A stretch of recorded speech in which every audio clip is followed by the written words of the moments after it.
মুম্বাইয়ের the gateway of India হলো একটি স্মৃতিস্তম্ভ যা 1924 সালে ভারতের মুম্বাইয়ের জলসীমায় তৈরি হয়েছিল।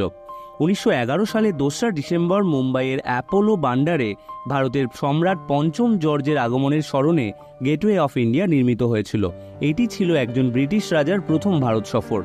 এর নির্মাণের পর গেটওয়েটি ভারতের একটি প্রতীকী আনুষ্ঠানিক প্রবেশদ্বার হিসেবে ব্যবহৃত হয়েছিল। গেটওয়ে হলো সেই স্মৃতিস্তম্ভ যেখান থেকে ভারতের স্বাধীনতার পর 1948 সালে শেষ ব্রিটিশ সৈন্যরা চলে গিয়েছিল।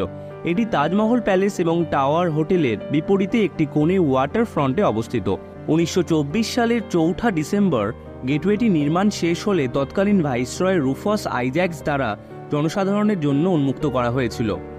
গেটওয়ে খিলানটির উচ্চতা 26 মিটার এবং এর কেন্দ্রীয় গম্বুজটি 15 মিটার ব্যাস। স্মৃতিস্তম্ভটি হলুদ ব্যাসাল্ট এবং রিইনফোর্সড কংক্রিট দিয়ে তৈরি। নির্মাণের খরচ হয়েছিল প্রায় 21 লক্ষ টাকা।